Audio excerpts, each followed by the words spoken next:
Welcome back to another episode of the Simple Jargon podcast.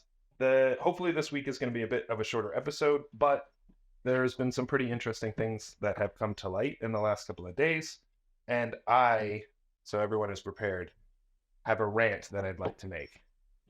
But I think the first thing that we really need to start with is this schism that is developing between the MAGA Republicans and Vivek. So I'm not sure if you had caught this, Peter.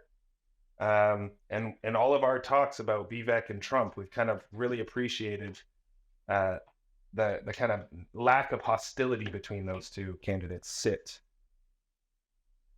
The lack of hostility between those two candidates. That apparently has gone out the window.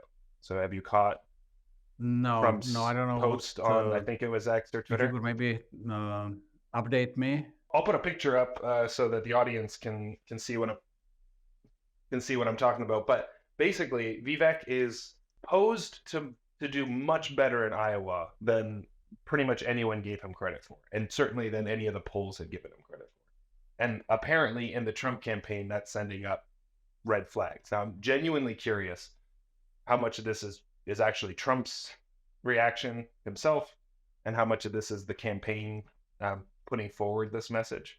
But when Vivek was at Iowa, he took a picture, and this is what I'll put up real quick for everyone to see, but he took a picture with a bunch of kids or younger gentlemen from Iowa during one of his campaign rallies, and they were all wearing shirts. Now, the first thing that's important to say is these aren't shirts that are available on like Vivek's campaign page. They're not something he's selling. It doesn't appear to be something that he set up or orchestrated in any way.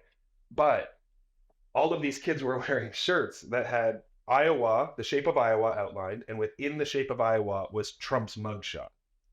And then above Iowa, it said, "Save Trump," and underneath it, it said, "Vote Vivek."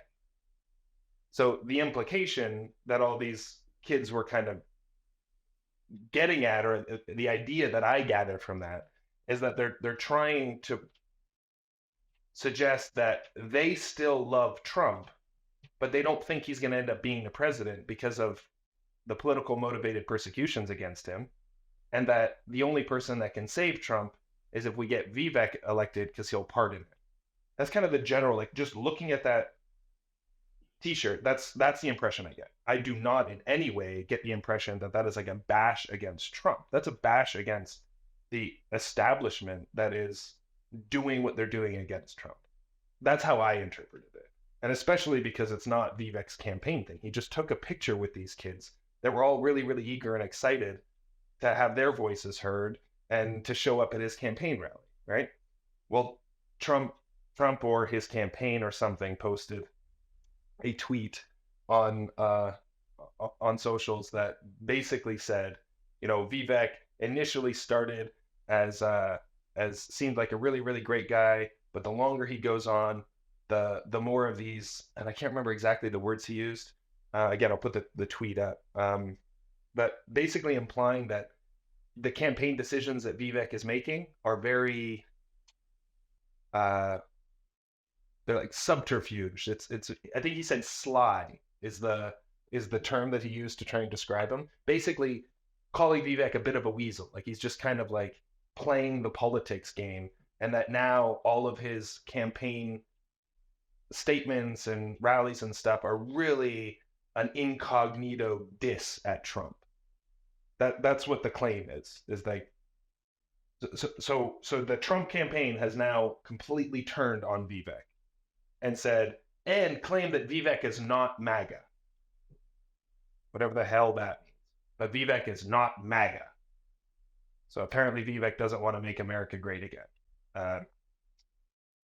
So that happened. Now, I haven't heard Trump specifically talk about it in any of his speeches or anything like that. I haven't heard him address the issue or anything like that. This is simply one tweet that has come out since that happened, where Trump or the campaign posted that picture as well. So it's clearly a reaction to that event. Mm-hmm. So anyway, so that's what happened. What's your reaction? Well, I was waiting for something like this. It's, taking much longer than expected, because it has to come to that. We both know that, Nikki Haley is sold out, and then nobody seems to like her, and everybody I watch saying, we don't understand, nobody likes her, she's not qualified, but for some reason she's leading in the polls, outside of Trump. And nobody can figure out why, except, somebody's big money is behind her campaign. Um, Now, DeSantis kind of showed like a great guy. I still could even settle for DeSantis, but in comparison to Vivek, Vivek has probably the most amazing message. And it's not just the message. I watched the Candice Owen yesterday. She's actually being on a trail with him on a bus, and she did like a couple stops, few stops at the campaign stops in Iowa. But what she was talking about is she gave him so many compliments to Vivek. She said she never met anybody like with his intelligence, energy, passion, that seemed to be just, given gift of, you know, grasping the issues quickly and really like standing for some good stuff. She really, give him lots of credit. I see the same thing. That's why we like Vivek, because he has some, except there might be some small things that we might disagree, or some things that we found that we disagree with him. But generally, I agree with Candice Owens. And I hear now more than often that people saying that same thing. They love Trump, they feel loyal to him, but they can see now that Vivek has much better, message going forward about how to improve things and how to make things better.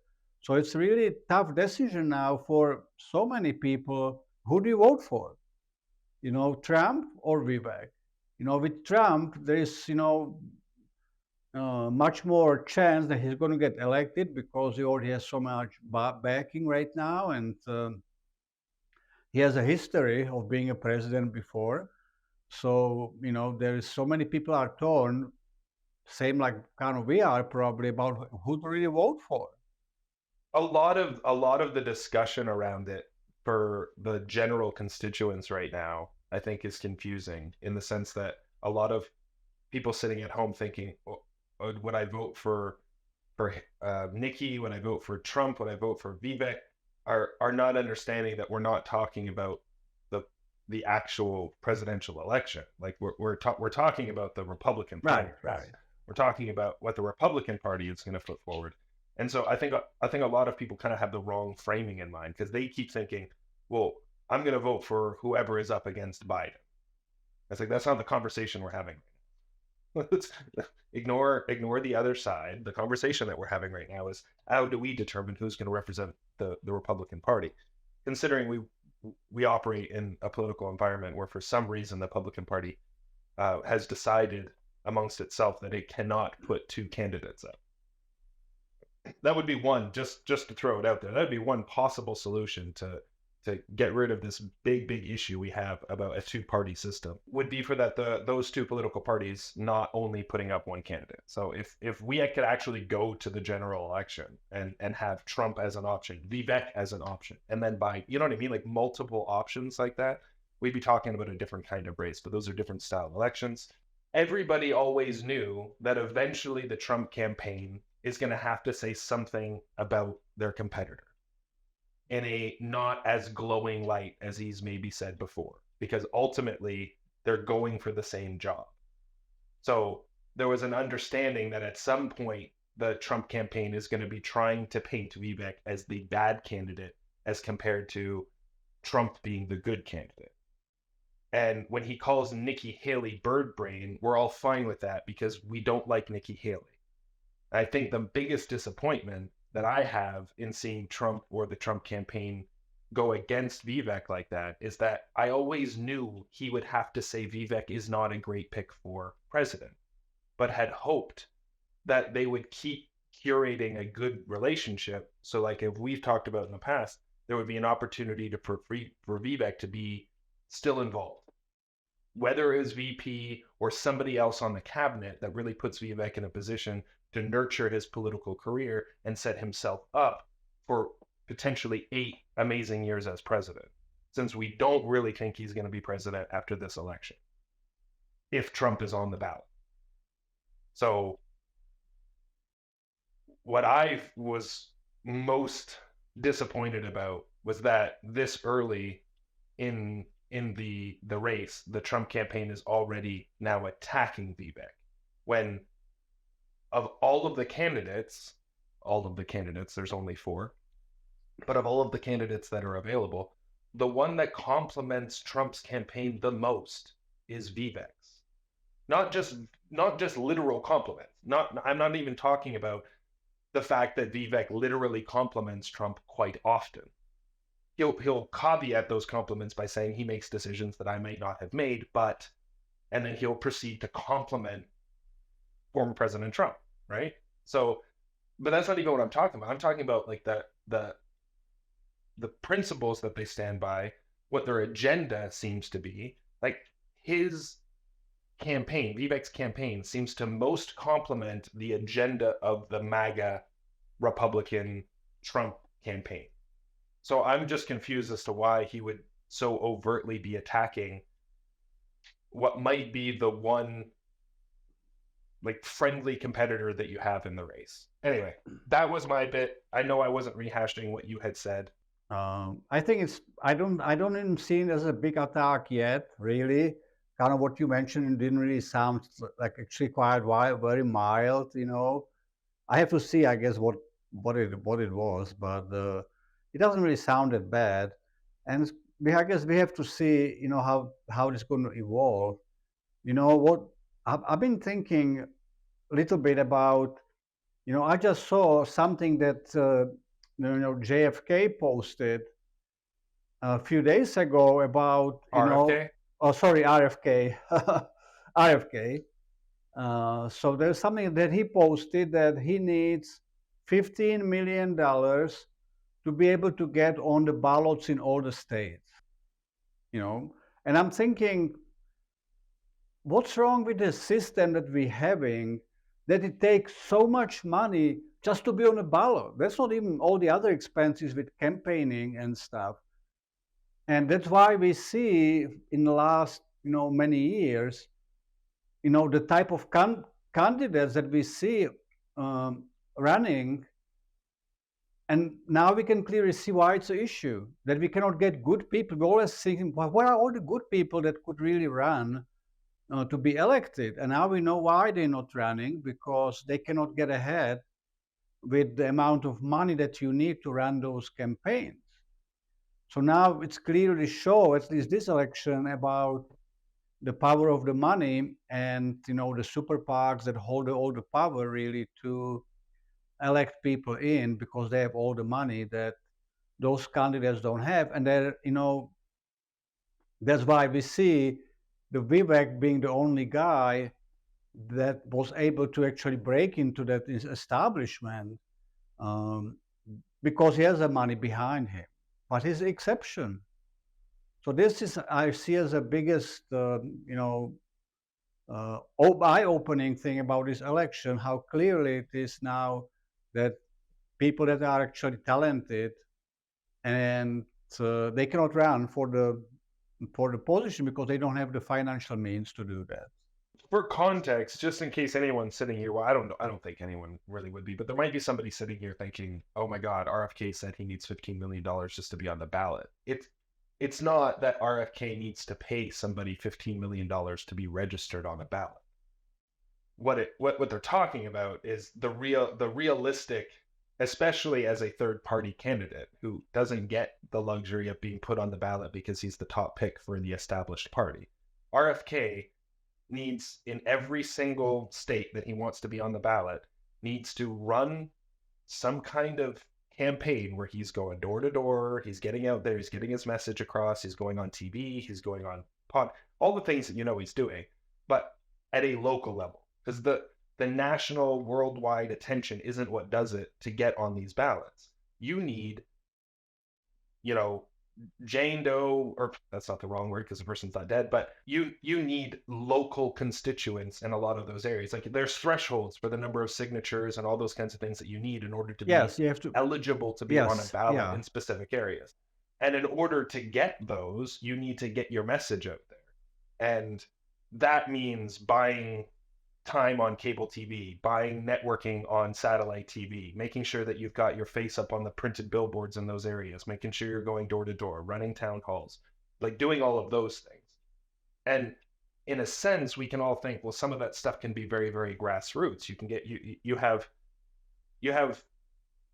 some of the most influential and popular people on the planet have never put a billboard up with their name on it ever. They just make videos on YouTube.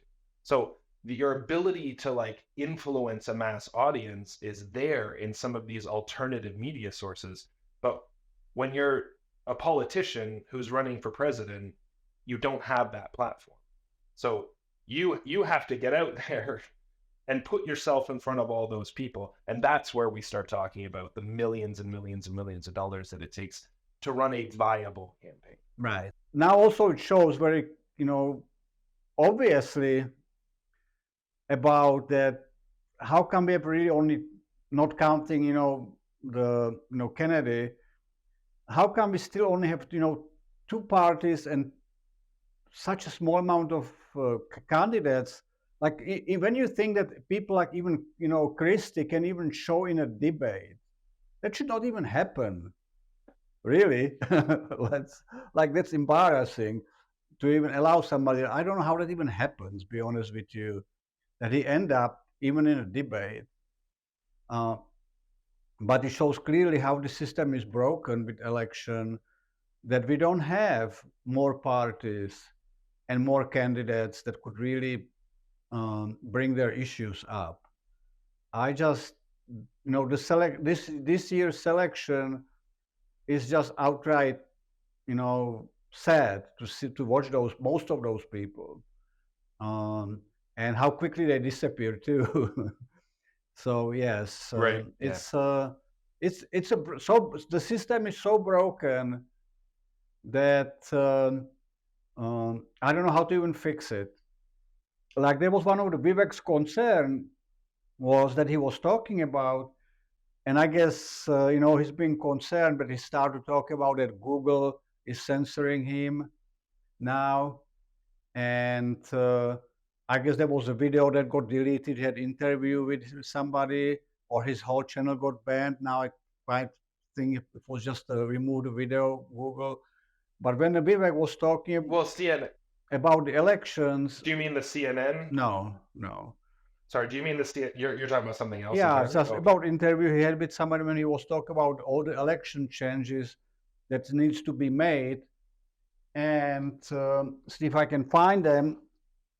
They were like, he proposing like 1 day voting, making election day national holiday, mandating voters ID, and having only paper ballots, not like electronic stuff. So that, just few things that you want to avoid, that the election cannot be tampered with. And that video got deleted by YouTube and censored. Okay. Very fair. So it's just every step that keeps happening, showing that everything that's wrong with this. And it was just so naive of me for so many years think that the United States elections actually are true elections. It's just totally showing that it's a joke. Yeah. The two things that I'll just say on that quick. It's really easy for a lot of people, especially in the United States, to get really, really kind of like hung up on the fact that we have a two-party system in the United States. And they think that opening the doors up to more parties is the solution. And I would just like to point to pretty much any other country on the planet, including Canada, where we have more than two parties, and the problem is still there. The exact same problem exists. In Canada, for example, the Liberals and the NDP and the Green Party have had a coalition for years. So even if your party doesn't get 51% of the votes, they just group up with a couple of other parties and all make agreements behind closed doors to do things in a specific way, and they maintain that same power. So we have 6, 7 parties in Canada that have a viable seats that can actually participate in government, and we have the same disenfranchisement of kind of our voices to what's happening in government. Right. So I just want to point that out, that it's depressing that we only have 2 parties in the States, and it seems symptomatic of something, and maybe it is, but the solution isn't more parties. The solution is something deeper that needs to be addressed at how we're forming government and what the intention behind it really is. Yes, that's the bottom line. Yes. Sometimes I really question Vivek's approach to some things. In that list that you mentioned, and I did remember seeing a post about something like that, like he was listing the things that should be done.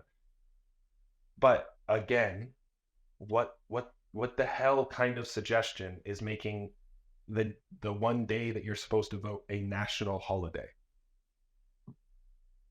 We've done a pretty dang good job in the United States fighting back against this whole national holiday Bolshevism anyway, compared to countries like Canada, who've got like 20 national holidays throughout the year. We've only got 6 in the United States, and rightfully so, because just like everything else that it comes to the economy and business, the last thing the government should be doing is dictating to businesses when they should and shouldn't be open, and what they should and shouldn't be paying people on specific days.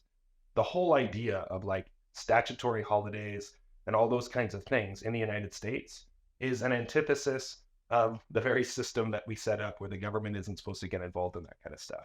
So different than minimum wage and other conversations that we could have. And I don't want to belabor that point right now, but it's like that he just throws that in there as like a suggestion, as we could help solve this. The fact is that a majority of Americans do not vote. And it's not because they don't have the opportunities. Even now, they could have written their votes in, they could have pre-registered their votes, they could have shown up on several different days to do voting, all of the things that have enabled people to maximize their ability to vote. And what's the voting turnout in the United States? It's still abysmally low. So the idea that then we would then expect businesses to foot the bill to pay people for an entire day of work where they don't have to go to work, and will instead then go and vote, when we know 60% of them still aren't going to go vote. So now we're saying businesses should be obligated to pay people to go vote when they're not even going to go and vote. And like, why is the government dictating that there should be a national holiday, or expecting businesses to cover the expenses related to getting people to go and vote if they want their voices heard? That whole, it's just like there's a lack of consistency in what he thinks his principles are, for him to just throw out something like that as a solution to a problem. That was my reaction to that. And again, it's not really the point we were discussing, but yes, I mean, I know what you try. I know what you're saying. I think that there's something that should be considered. Maybe it would be easier just if he would say something about that they need to give time people so they can go vote, for hour or two or something like that. I don't know exactly what's the best way to approach it, because there are many jobs that people actually cannot get out in just that one day, cannot take off and vote because their work would not allow that under normal circumstances. I don't know what the kind of good solution is to that, but I don't want to make it like a big point or something to focus on when there seem to be many more important points prior to that. But I totally agree with you. There should be some better way to do it than try to impose it on the businesses. I don't know how to really, be honest with you, I don't really know what the better solution would be for that at the moment, but I want to focus on it too much. Yeah, no, that's fair. And even just thinking loosely, I could think of a couple of suggestions that I would make. But again, this would take a pretty systematic approach to looking at what the problem is, identifying what the issues are, which are that people can't get out to vote at times when they're able to, and how do we use both technology and to make it easier for people to vote while ensuring the security of that vote. And in 2024, I don't believe for a second that that's only possible by reverting to handwritten things and making businesses pay for people to have a day off. That's all. But I think we're in agreement with Vivek in the sense that something needs to be addressed. We need to address these things. But yeah, I get my haunches up sometimes because I think I'm more critical of Vivek because I really, really like him. If Trump says something that goes against what I think of as a capitalist and objectivist, it does not surprise me, right? It doesn't surprise me. When Vivek does, I guess it shouldn't surprise me, but it kind of hurts a little bit more because I really, really want him to be the guy that represents me. And I've never had a candidate that could really do that, you know? Well, this is a And so maybe that's why I get. yeah. This is the best point. Yeah, that you probably made. That totally probably everybody can relate. Because yes, we would like to have a candidate that actually speaks for for people that or or something that we see that needs to be done, and we don't have that representation at all. Yes. Okay. Yeah. So, all right. So now that I've made this podcast take even longer than I'd originally anticipated, the thing that I was actually prepared to talk about today that got me really worked up the other day when I found out. So I'm just going to tell you the anecdote really quick, and then we can launch into why this is so upsetting to me. But Atlas, my son Atlas, needed to go in for another set of his shots that were on the schedule here in Canada, and we feel like we did a pretty good job discussing with the doctor our concerns about the vaccine schedule and things like that, and doing a good job of articulating to our doctor that with the exception of the COVID vaccine, the COVID vaccine, we're not anti-vax. I want my kid to have the protections that he should have.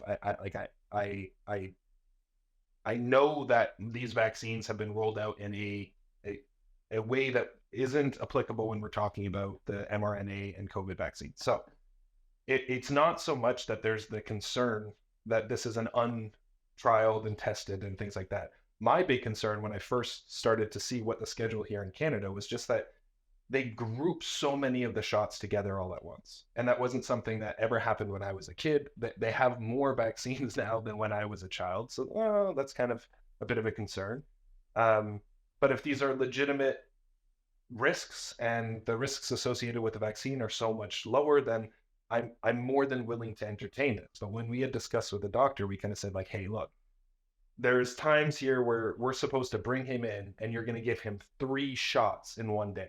And in each of those shots, there's multiple vaccines. So you're basically giving him like 9 vaccines in one sitting. And I'm not okay with that. I want him to have all of those shots if he's supposed to get it. But I don't have any, I asked them to provide me some kind of explanation for why it was better to do them all at once. And the only thing that she could say is, your child doesn't have to be traumatized by getting a needle as often. Mm-hmm. That was the only real response that they could say. And I said, but is there any, is it more efficacious? Is it better response in his body if he's getting all these vaccines at once? And she literally said, well, no, actually there's more risk. Yes. Because you're giving multiple things all at the exact same time. So there's no benefit here. The vaccines don't do a better job because they're all given together. You just have to see the doctor fewer times. So the doctor can bill fewer times, especially in socialized medicine here in Canada, where they submit those bills to the government. The government is actively trying to reduce the number of visits that they would bill. So the government is going to be telling them, no, give them all the shots at once. Is the risk low enough that we can adhere to that? Yeah, so go ahead and do it. Long story short, in Canada, if you make yourself heard with the doctor and say, like, I want my kid to get these shots, I'm not willing for them to have them all at once, I need you to space these out, they have to do it. They're not going to do it unless you make a point and say it. But we did that. So we got them spaced out. And then I felt way better about myself. I felt like I had done my job as a parent to make sure that I knew what was going on with these vaccines that he's being given and all that kind of stuff. Somehow, in all of that, I didn't do a really, really thorough look at what each of the vaccines were that he was being given. In the sense that I remember looking into quite a few of them, but I never noticed there was one specifically for chickenpox. And that the other day is what blew my mind. After Atlas had gone to the doctor and came home, I was chatting with Chelsea about like what it was, how did he do, what was his reaction, kind of playing around with him. And then she mentioned that it was a chickenpox vaccine, which was not at all surprising to her. And this is a generational thing. She was born a little bit later at a time where apparently all the kids from her generation and on have been given chickenpox vaccines. But I come from a generation where chickenpox parties were a thing because we have known for literally thousands of years, because chickenpox is not a new thing. It didn't come about after the Industrial Revolution or something. We've been living with chickenpox as a race since the beginning of time, effectively. Some epidemiologists might correct me there and say the current variant is slightly different and evolved at a specific time. But regardless, we've been dealing with this for a very, very long time. It's a symbiotic relationship with this thing, because chickenpox has no intention to kill you. It doesn't do itself any good by killing you. And so we have this awesome system that's worked for generations and generations, where when someone in the community gets chickenpox as a kid, you bring all the kids over, everyone gets chickenpox, good to go. And no one has to worry about it.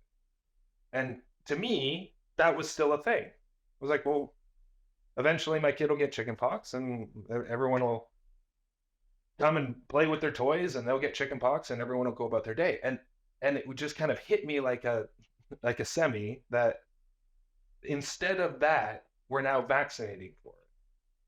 Which initially, it's like, again, if this is a tried and tested vaccine, then am I concerned that there's a significant potential for an adverse reaction? No, that's not what I'm concerned about here. It's not the concern that I have, unlike some other vaccines. My concern primarily was, this is entirely unneeded. What are we solving by vaccinating for chickenpox? It wasn't a problem that actually existed. We already had solutions for it. The only thing that we've done here is incurred some kind of expense that in Canada, at the very least, our tax money is paying for a problem that didn't need to be solved. And the only thing that I can think is that somebody got this vaccine on the schedule by pointing at the very small percentage of people who didn't get chickenpox as a child and are technically at risk if they're exposed to chickenpox as an adult, because we all know that's what the actual concern is that when adults get chickenpox, there's significantly higher risks associated with that compared to when a child, there's basically none. They're going to get some scabs, they might be itchy for a few days, done and dusted. So somehow we've pointed at this small percentage of people where could we not develop a vaccine just for those people? Who knows? That's not a conversation we can have anymore, because we're now forcibly giving these vaccines to every single child. When I understood whooping cough, I understood measles, I understood all of the vaccines, polio, that you don't want your kids to get because the risk in getting them is lifetime debilitating things. It wasn't the case with chickenpox. So the biggest thing that I'm so upset about is that it's the view that I know I'm still ranting and I want to get your reaction on it, but like, it just blows my mind that the idea of a vaccine is that you're treating something that itself is such a high risk, it's worth whatever risk is associated with the vaccine itself. Mm-hmm. But that's just not the case with chickenpox. There was no risk. There's no reasonable explanation that I can think of. And I hope someone can prove me wrong. I hope I misunderstood. I hope there was a lot more risk associated with having chickenpox parties than I ever realized. But you would think we would all know that, considering it was something we had dealt with generationally since the beginning of time. And now our tax money is paying for a vaccine that doesn't solve a problem we needed to solve. Yes. So that's my initial reaction. What do you think? Well, again, it's hard to gather all the data. I know that from what I was looking at, there seem to be about 200 people in a year that die in the United States from chickenpox. And I don't really know the age groups. I don't know the other underlying stuff. But it's about 200 people, die a year. And there seem to be, tens of thousands that are being hospitalized for the condition, in a hospital. So I guess one of the reasons could be, well, we prevent the death, and we prevent unnecessary hospitalization and people using hospital resources um, when they're being treated. That's the only, kind of thing that I came across, regarding that, the reasoning. So yes, there is seem to be very small percent of people in you're talking about United States only. So if you basic percentage wise for the country, it's probably very, very low. The risks seem to be low. So yes, it's kind of a little bit confusing to me too, why suddenly became such a big issue. But I don't really know about about that, and it's kind of hard to anymore trust people or or medical fields with any of the decisions that they make. Unfortunately, like um, I was just reading yesterday that there is a major retailer Green was holding um, hearing about and hearing some of the leading physicians and doc, about uh, the danger of the COVID vaccines, especially when it comes to myocarditis, different heart conditions, and the clots, blood clots in their bodies. When they talk about, we never saw anything like that. When people had a blood clot before from the airplane or hip surgery, would be like 1 centimeter big. What we see now is a 15, 20 centimeters long blood clots that we never saw before. So there's a huge, and also they talk about the increase, that the amount of people that they see now with those heart problems that they never saw before. And they directly link it to the COVID vaccine, and they think that the government, and many governments already actually banned doing the vaccines, that we should stop this. But the United States and Canada is still really pushing for the vaccine. Well, what's even more insulting now, that I just saw the Pfizer now is buying out company and start to develop that developing drugs that fight the heart inflammation and the myocarditis. So the Pfizer is always one step ahead in benefiting. They create one crisis, and then they try to benefit from it by pushing another drug to cure the crisis.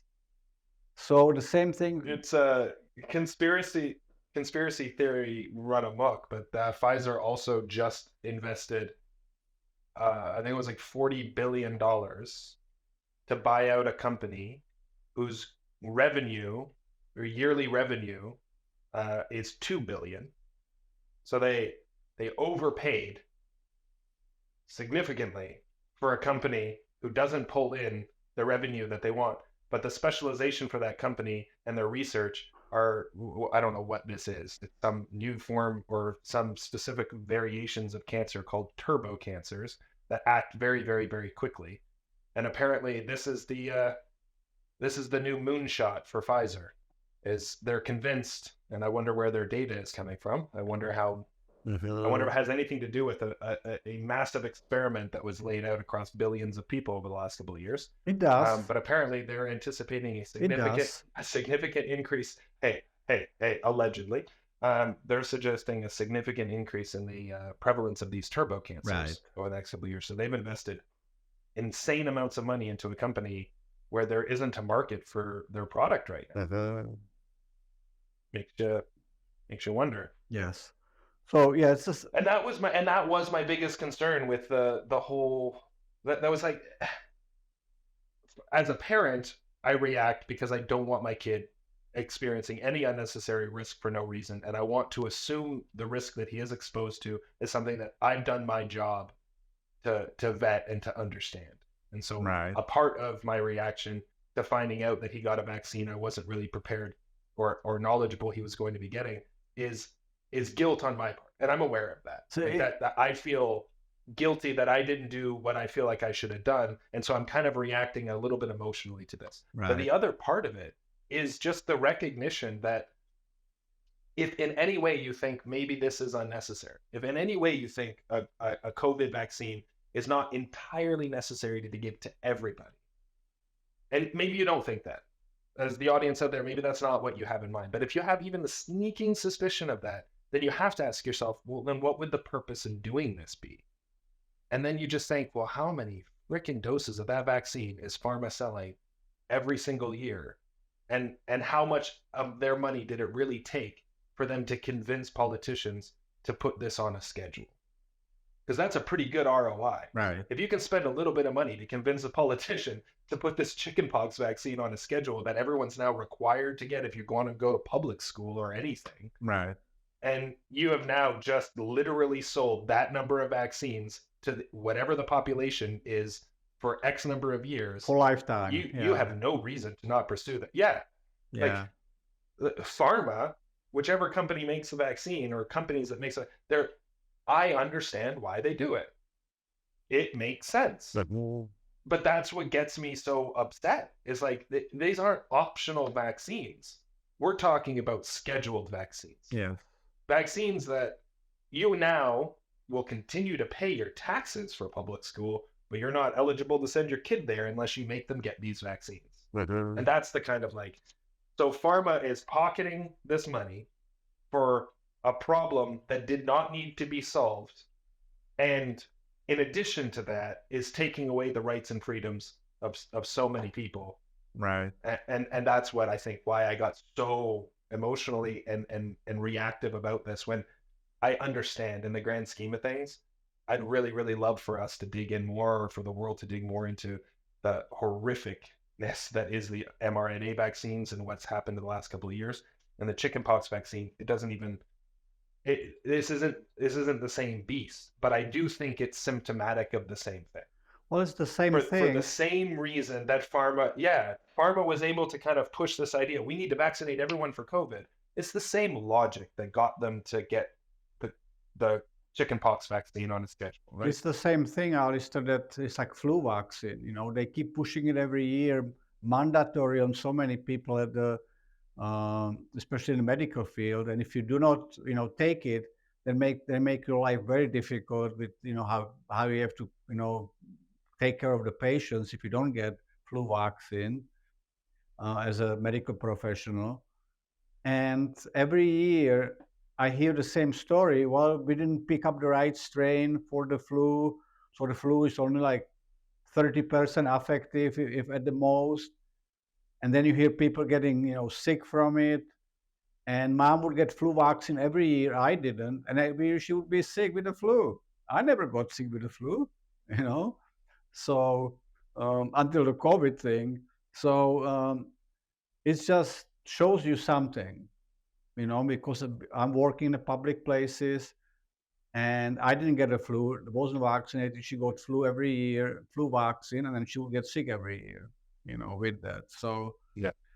it's We had it beautiful.